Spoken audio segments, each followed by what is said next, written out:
all the way from Bangladesh. And today we have a very powerful, I'm going to hype this up because I had two conversations with Bryan. I think he's absolutely amazing. I love the work that he is doing. And I think today we're going to be in for a treat of a conversation. Nashid, I will have you introduce yourself. Yeah, definitely. Thank you, Laziena, and welcome to our podcast. And we have Bryan on board. And before we talk about the podcast, we heard a lot about you, Bryan, and from Laziena, and super excited to listen to your stories as well. So, what to you, Bryan? And let's kickstart the podcast. Hey, thank you, Nashid. Laziena, good to see you again. As you know, I'm Bryan Daigle. I am a men's leadership coach. I work with high-performing executives, entrepreneurs, and fathers who want to show up with more clarity, emotional intelligence, and connection at work and at home. So working on both the professional side, but also the home side, because you know what? We're just one being, right? We're not a different person on Sunday than Monday. So it's important to work on both of those. I love that. It's all about, I get embodiment from you. That's the Mm. vibe that I get, and I love it because being a leader, especially when you say at home and in the work environment, it really does start at being a leader at home or even leader of self. So this is awesome. Thank you so much, and thank you for being here. Yeah, glad to be here. Yeah.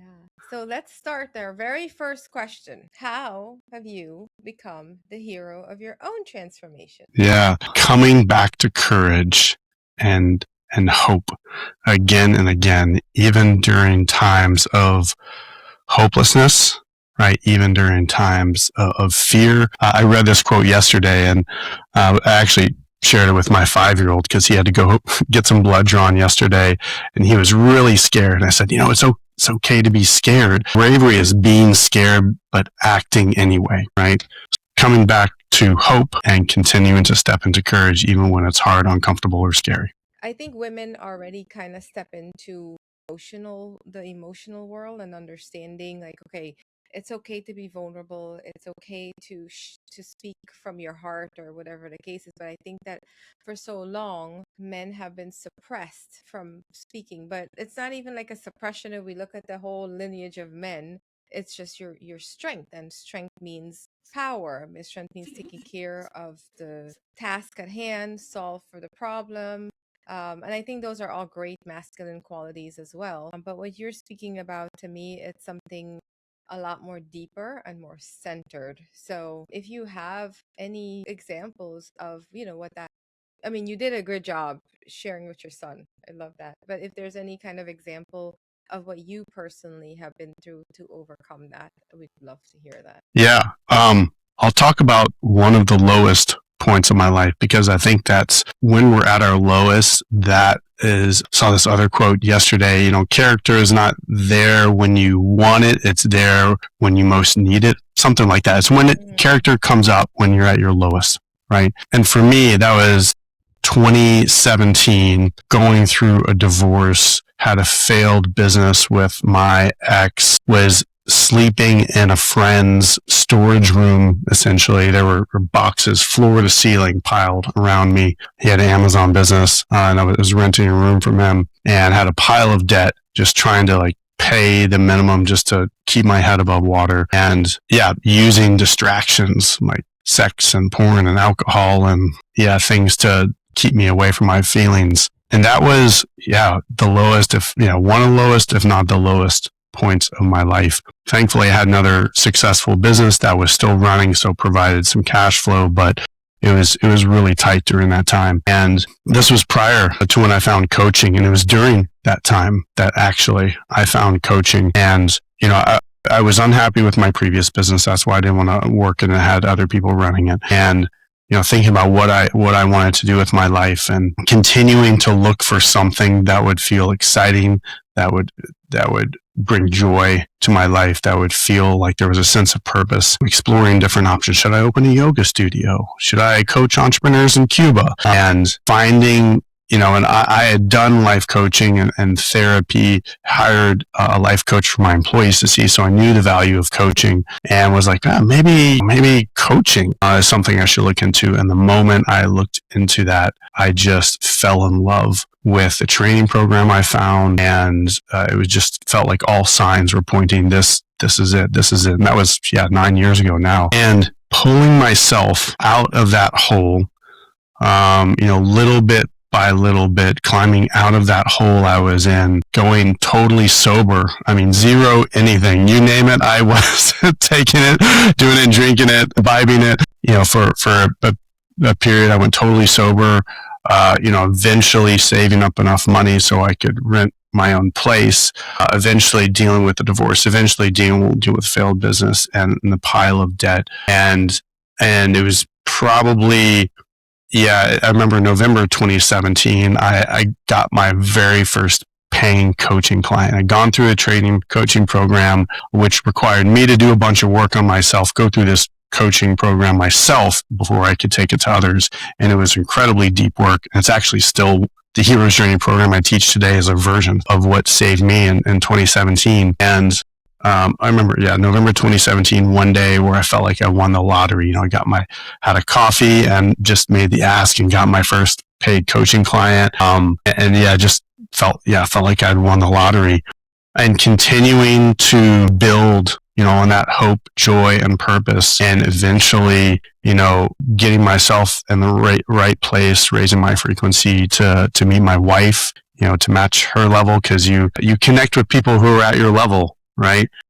And then building a family and rebuilding a home and building a life and growing the business. Yeah, I mean, it's just incredible, like those few years during that time and how much transformation happened. So yeah, that's how I felt like I went on my own. That was one of my several big hero's journeys that I went on, and had to face my demons, come out the other side, and then, like any hero's journey, come back and teach and share with others. Bryan, thank you so much for sharing that. I'm sitting here and you're saying that, right? But I'm visualizing every step of the way. And when you say crawl your way out, in my journey for myself, it felt like I was in a hole that I put myself in. And I was just taking the mud from one side of the hole and put it into the other, back and forth. I was just redistributing the mud, so to speak.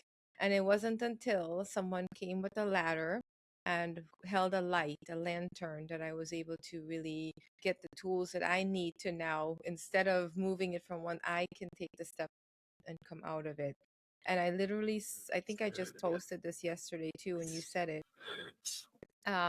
When you have done the work and you come out of it, the healer now takes the medicine and gives it to others to heal. So that's, to me, that's an incredible journey. And while you are able to share it without the emotional attachment to it, I do know that it took a lot for you to get yourself out of that. And that's mad props. That's strength that is unbelievable. And for any man who, and I'm not a man hater or a gender separator, but I do think it's important to acknowledge the strength and courage it does take for men to come out of those spaces, because it is not easy to get yourself out of it. And I acknowledge it and I honor that. Thank you so much for sharing.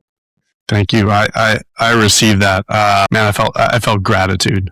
So thank you for, thank you for speaking to that. And I think I'm curious, Nashid, too, if you experience anything like this, but this moving mud from one hole to the other, right?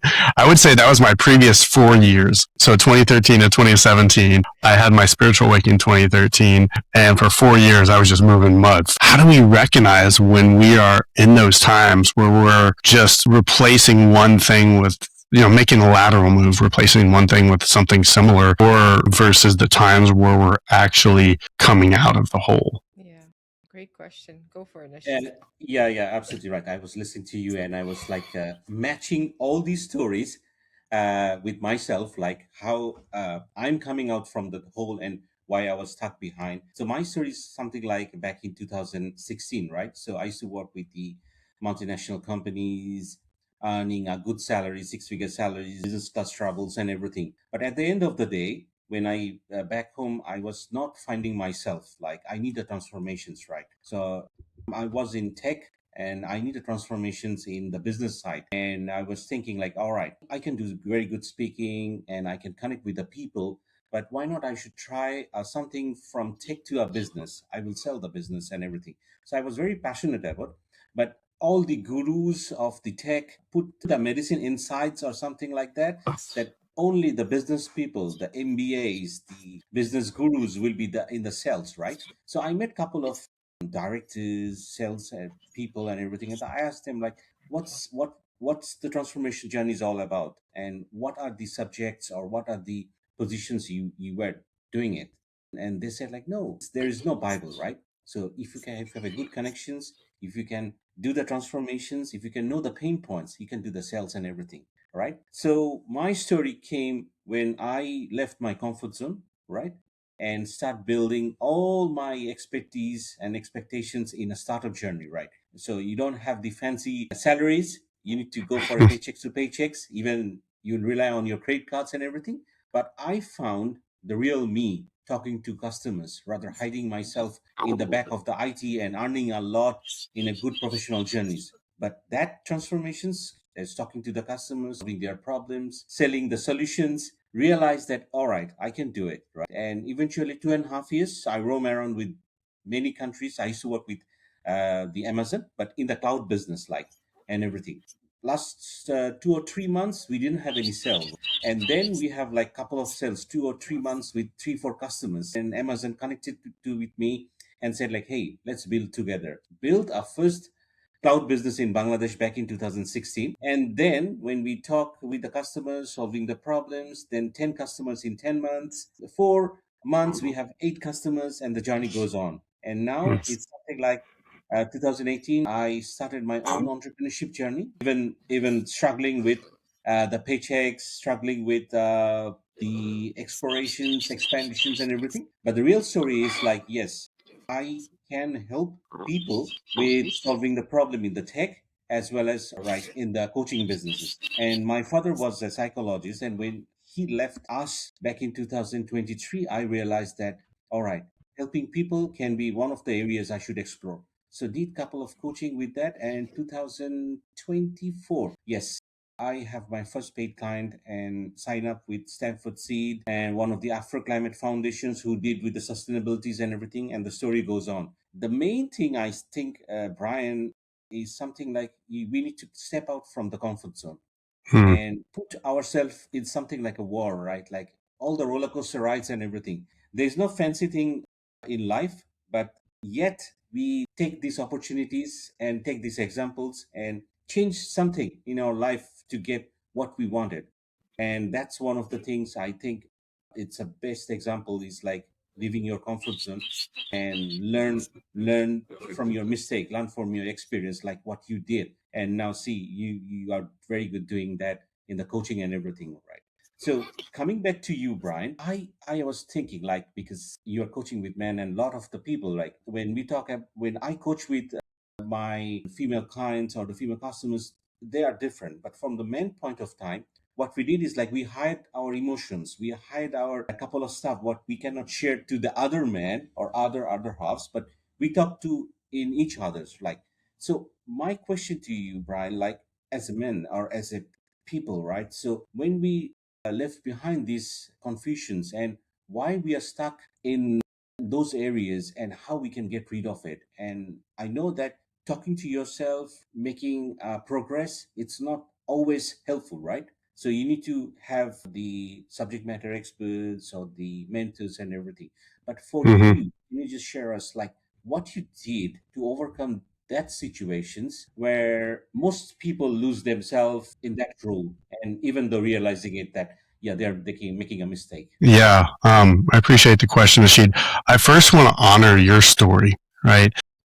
There's lots of different versions of the hero's journey. And those can be emotional hero's journey. It can be a business or professional hero's journey. The hero's journey happens whenever you're stepping outside the comfort zone in a way that requires you to transform, right? And entrepreneurship it forces you, if you allow it, it forces you to go on this hero's journey. So that's what I heard with you is you stepping outside the comfort zone, growing, changing, shifting your identity, taking on new beliefs, coming back to hope, right? And optimism and positive thinking and working on yourself. And your business and entrepreneurial journey was the catalyst for that. So yeah, that's awesome. I've been an entrepreneur since 26. So I very much resonate with that story of quitting the high paying job and the benefits and doing something that felt really scary. So I'm glad you did it. Thank you, Brad. Yeah. Yeah. So your question, how do we, one thing I want to say is we're speaking to generalities here, right? Generalities for men and women, and each man or woman might have a very different experience.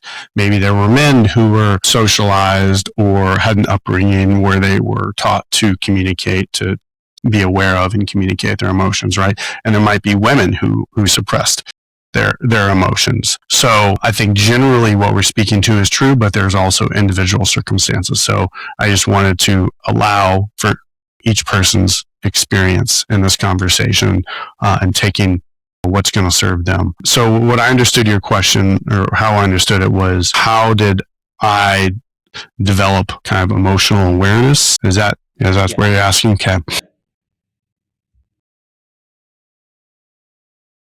One thing you mentioned already is I surrounded myself with lots of support. I had therapists, I had coaches, I had employees calling me out. I had, people I was in a romantic relationship with, and a lot of those books and documentaries and podcasts, right? So surrounding myself with people who were supporting that piece of growth. I think I did ayahuasca back in 2016, and my first night, the message I got from Spirit was, pay attention to your emotions. And it seems so obvious, right? So even this is 3 years after I'd started a regular meditation journaling practice and had my spiritual awakening and really leaned in hard to spirituality and Reiki and yoga and all these other things. And still I was being told to pay attention to my emotions. And I think what helped me, in addition to surrounding myself with support, in addition to looking to people who I wanted to be like mentors as well and guides on my journey, doing this work, this coaching program I found for myself that I now teach to others, that is, I think, the real catalyst for how I developed, how I really grew my emotional awareness and my ability to communicate emotions, which to me is emotional intelligence. It's emotional intelligence is being aware of your emotions, being able to communicate your emotions, and being able to manage your emotions, right? At least from the self-awareness perspective. There's also a social awareness, emotional intelligence piece, but more from the self-awareness piece. Those are the three elements. And it was that program, and it was by journaling in that program, journaling about the emotions daily. What am I feeling today? Right? What was I feeling yesterday? So bringing awareness and then practicing acceptance. I think I mentioned this tool on our previous conversation, was the conscious creation triangle. If you imagine 3 points, bottom left is awareness, bottom right is acceptance, the top is creation. So starting with awareness, building awareness to the emotions. What am I feeling? Meditation is an excellent tool for that. And practicing acceptance, that for me, that's journaling. That could be Vipassana style meditation. That could be a forgiveness Buddhist, meditation, but finding a way through accepting what is and what is present for yourself and for others and experiences. And then coming to creation. So the creation point is putting into action, how do I want to feel? How am I going to deal with this emotion the next time it comes up? And continuing to rinse and repeat that cycle of awareness, acceptance, and creation. Yeah, there's a lot of other stuff there, but I think that concept is what helped me develop kind of my emotional capabilities. And I'm not perfect. I still, right? Yeah. sorry to break it to you. Not perfect. And children bring out, like, they know how to push the buttons more than anyone else. And so, you know what? With children, I have a new opportunity for growth, and having a toddler send me back into therapy to explore, more of my reactions. Yeah, absolutely right. Yeah, and then and the point is, like, you talk about the children. It's something like, I also feel that I have two daughters, and the elder one is something like the replica of my dad, right? And I was telling to my mom that, even though if my dad was alive and everything, the similar suggestions that my dad will give. The thing is, she's giving me in her age at 16. And so I reach out like, hey, I'm just struggling with that. What should I do? I think I will go there. And she said like, all right, it will heal, right? Just give it the time, and you should have one thing at a go. Maybe you can do the journaling and everything like what you said, Brian. And I was thinking like, damn, yeah, she should be a good life coach or mentor in the future, right? But the Yeah. thing is, yeah, absolutely, self-acting, and then also talking to yourself. And what I did is like I pray, right? So when like anything from the meditation Mm. point of time, it's like you share all your stories or you share all your pain points to the Almighty or the God, so which really heal yourself and everything. So I found that very good in my day to day life as well, right? Yeah, Listen, I think you prayer have a lot of prayer is insights. so powerful. I think Yeah, it's obviously there's groups of people who believe in prayer strongly, and for those who haven't tried it, or I was raised Catholic, and prayer to me Oh, was just same. yeah, dealt with that, right. A recovering guilt addict. No, prayer to me was just rote memorization. It was just saying this thing that had no feeling, that had no meaning. And I left Catholicism as soon as I could when I was a teenager. My parents, said it was okay to not go anymore, and went away from religion for a long time. And then I came back, kind of in this period that I was talking about, 2017. I came back to prayer and saying grace before eating, because I'm like, there's elements of that are really yeah, powerful and beautiful. The Dalai Lama said, when you pray before eating or say grace before eating, it actually does make the food more nourishing, right? It actually does nourish your body more. My story is prayer brought me my wife. I started praying to bring in this woman. I made a list, to try and manifest this woman, and I started praying in October 2019 for this woman to come in my life, and prayer, kind of like I imagine your experience yeah, was from a like, God, I don't know what to do. I'm lost. I need help. I've been on the dating apps for 2 years. This isn't working. And so that was October 2019. I started praying, and I met my wife on November 11th, 2019. And yeah, just 1 month of prayer. It's Yay. really, yeah. really powerful. It's She really was powerful. working she was working on herself to meet you too, wasn't she? Yeah, she had her own list. Yeah. She had her own list, right? Yeah, yeah, absolutely. And you met that. Okay. Before I get too caught up in the girly feels. Thank you so much, both of you, for sharing. So into stepping into the program that you offer, obviously it's in leadership, right? And you talked about being first a leader in your home. So what does that actually mean to be a leader in your home beyond providing or, Mm. being in charge? Yeah, that's a great question. I sat with this question because you'd sent to me before. Being a leader, I mean, there's different ways, different styles of leadership. Right? There is, the first thing that comes up is to be a leader in my home or work. I have to demonstrate my character, right? I have to show up with integrity. Part of my values is to be loving, but also to be firm, and finding the balance of that, especially with kids. Finding that balance is really challenging, but I think the best leaders find a way to strike that balance. A leader shows healthy boundaries and healthy agreements, because that's what is the lifeblood of relationships with kids or partners or employees, and continuing to show and demonstrate character again and again. So that's kind of the more leading from the front style of leadership. I had a master coach, one of my mentors at one point. He said to me, again, simple phrase, but so powerful. Leaders lead, right? So when there's an opportunity, when there's an opening, when there's a space, a pause, a gap, leaders step in to that space, right? And it could be with a client who is not sure what to do. It could be with a child who is like my 5-year-old yesterday, just really deep in his feelings. So I got down on his level, gave him a hug while he was crying, and did my best to try and help him process the fear and step into bravery, right? So taking those opportunities, leaning in rather than leaning out and sitting in the back row. Yeah. Sit in the front row to life. That is what leaders do. I was thinking about what leadership means to me, and this is very similar to what you're sharing. But I was thinking about, like, how how I kind of came into it. there's this idea that what I want, I must first be able to give to myself, because then I can easily give it to other people. And so when I think about being a mom, being the head of my household, stepping into a lot of spaces that I didn't even anticipate that I would need to, but also going back to my father wounds and really allow myself the time to grieve and heal that, and then falling in love with my own masculine, it showed me a different side of leadership that I didn't know as a woman. And again, I don't want to say men over, it's people, right? It's just how I came into this. So first I wrote down what I would like from relationships, whether it's with family, friends, children, spouse, peer, what I want for my home life, my work life, my personal life.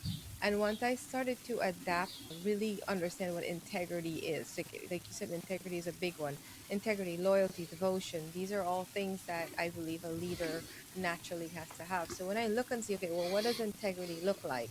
Integrity to me is my desires are speaking, and I'm allowing my thoughts to build that dream of my desire, and I'm taking the action to move in alignment with that, versus what I was doing before. I was allowing my thoughts to dictate where I go and how I did it, but Hmm. my heart was not moving from desire. My heart was saying, well, I want this one thing over here, and my mind was saying, well, you can't have that one thing because that thing is bad.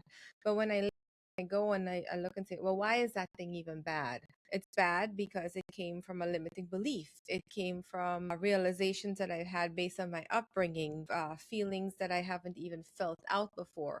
So once I felt more in coherence with those two, it felt like I could naturally give myself that, because I also felt like I abandoned me. So how can I be a leader for other people if I'm not even leading myself? So Hmm. it's like I tie that into reparenting, inner child work, and then bringing that fully into the service of others. So when you say leaders lead, when there's a space or a gap, I think that's something that I do very well. I'm able to step into, okay, well, what does the situation need right now?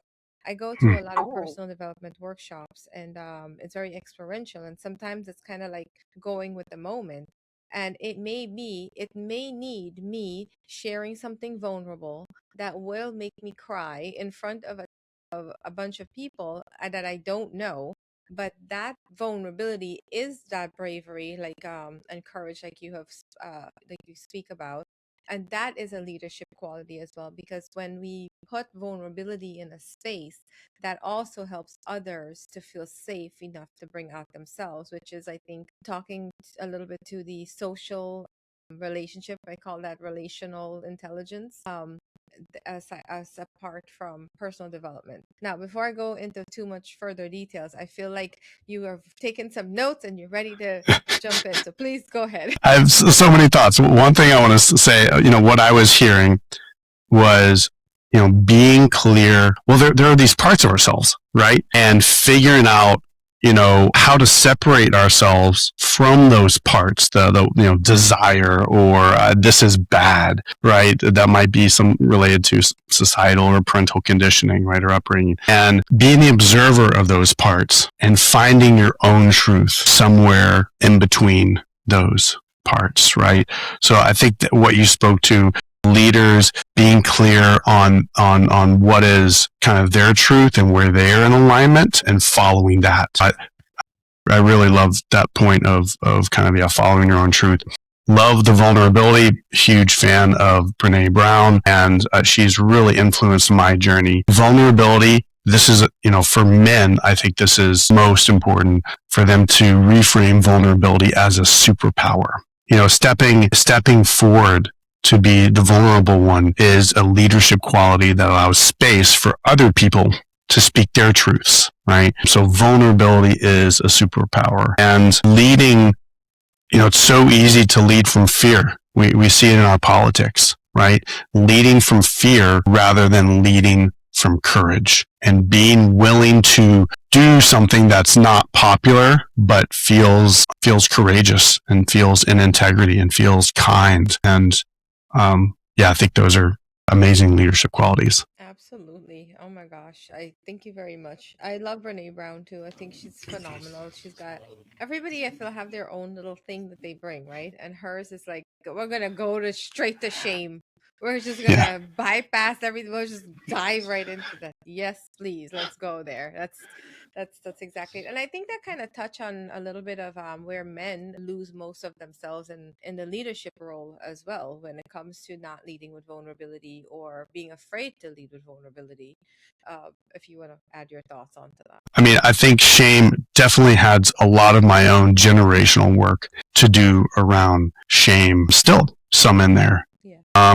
Man, to work on shame is so powerful because once shame is the lowest frequency emotion, right? It is the I am bad versus guilt. I did something bad, right? So, or I am not enough. And for me, after years of affirmations of I am enough, right? And I am perfect as I am and always have been. Once I came to a place of feeling enough, and it's not 100%, but like it's 99%. And once I came to that place, God, I felt so much more powerful. I felt so much more clear. So much of the head trash got quiet, right? And so I think it is crucial for men and women, but anyone to, if you sense there's shame there, to bring it to light and work on it and find a way to shift that into you are enough. You are perfect as you are. I am grateful for these kinds of conversation. I love that you said guilt is I did something bad and shame is I am bad. That is something that I also, like I told you, the workshops that I go to, it's heavily involved in separating behaviors from emotion and like really understanding the deep rootedness of that. That's, again, we can go on forever. All right.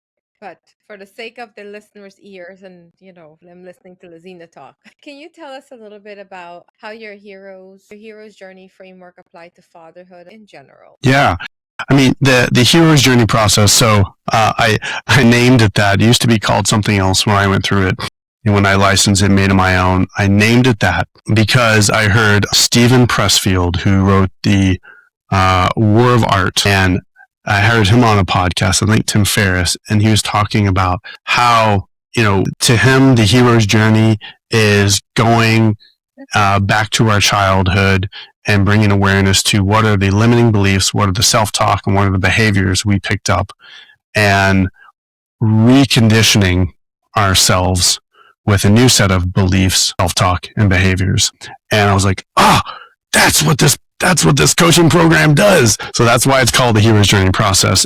To your question, how does it help people become leaders? It's, it's this style of program. There's other versions of it. So this is not the only one, but this style of program, it's great for anyone, men, women, leaders, followers. It doesn't really matter, right? But leaders are who I love to work with, and that's how I have my leverage and my impact on the world.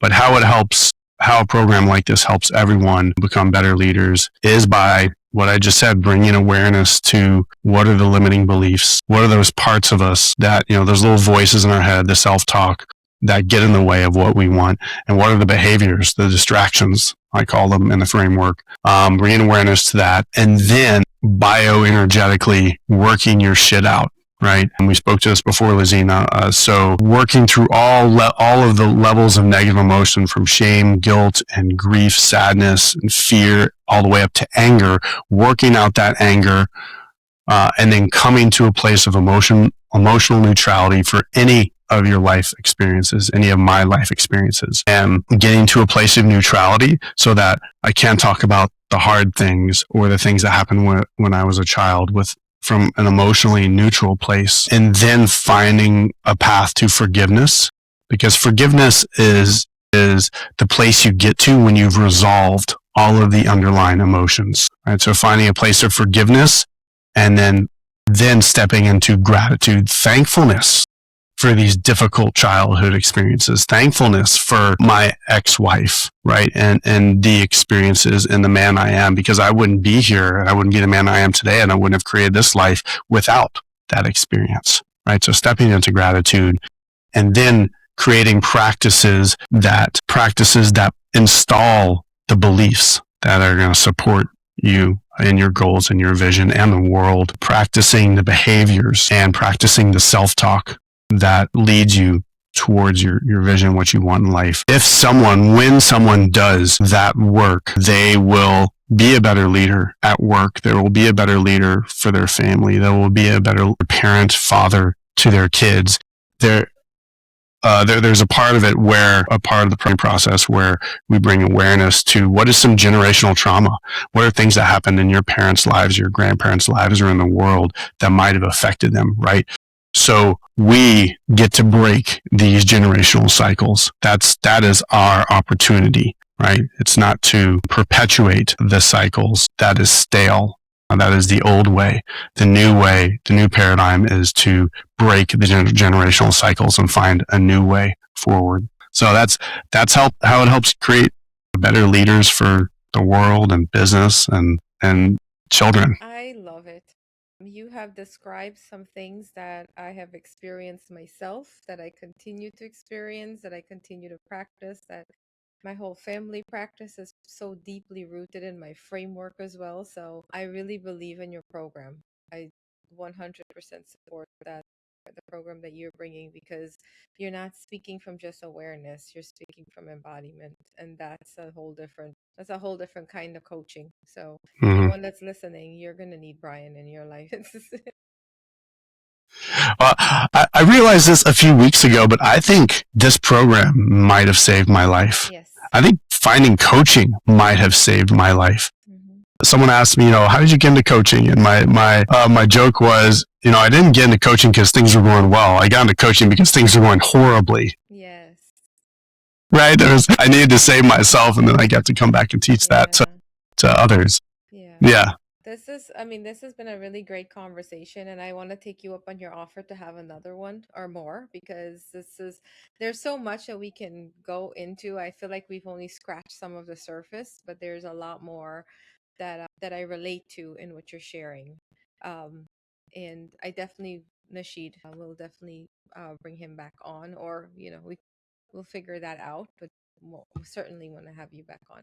Nashid, do you have anything before we wrap up with Bryan today? Absolutely. Like the viewer may be asking the question, and I'm thinking like, Bryan, when can I join your coaching, right? So that will be the question from my side, right? Because I can relate so many things and everything. Yes, and absolutely, like what you said, with the leadership at home, leadership in business, leadership outside, and when you have the courage of asking yourself about the shame and what are the disappointments you did and everything, that really take you to grow from point A to point B. Because a lot of the people don't really understand that they have an ego problem. They are not binding to the change. But when you do the self criticizing yourself, right? Like, I should do this, I should do that. That's really helping you. And the one I really loved it, like you were in the horrible situation and that made you to start the coaching. And I can seriously relate with that, because I had the similar stuff when I lost my father. I saw the changes in family life and the friends as well, like the friends whom we adore, the friends of like 30 years of relationship suddenly tears apart when we have the problems and everything.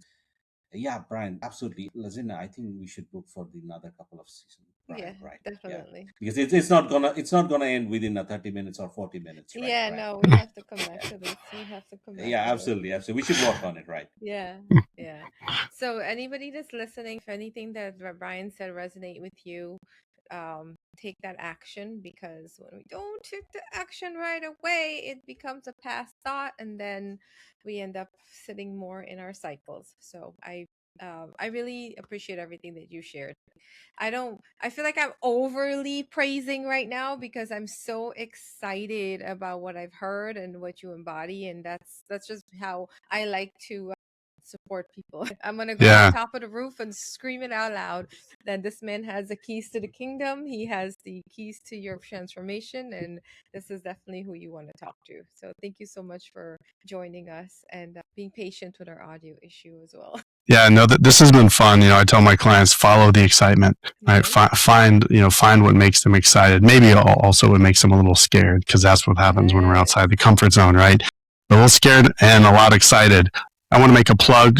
I'm creating a new lead magnet on my website. And if you go to bryanDaigle.com/get unstuck, there's going to be a limiting beliefs exercise on there that people can go through to bring awareness to what are some of the unconscious, semi-conscious beliefs that are holding them back from what they want in life, and bring in awareness to those pieces, because we can't take any action. We can't do anything if we're not aware of those parts of us. So the first step is awareness. It's the same work I do with the men going through the hero's journey process. It's the same work I do with my one-on-one clients. So yeah, go to BryanDaigle.com, get unstuck, and start bringing awareness to those limiting beliefs. And thank you for sharing that. I do agree that limiting beliefs is the corner, like it's the go directly to it. Just go directly to it. And it's not, I don't believe that it's talked about a lot. I don't think that it's explored a lot either. So thank you for that. It's a great offer. And we will definitely make sure that that is in the show notes, and it's going to also be on the when we share the information. I'll make sure that I put it on there so that we can direct some people to go to that way as well. Yeah. And Nashid, my next cohort is launching in September. So if you want to join, let me know. Yes. All right. Yes. Yeah. Awesome. Well, thank you guys so much. We will wrap up for today, and we are going to see you on the next episode, and you get to see more of Bryan. Yay. Thank you for having me.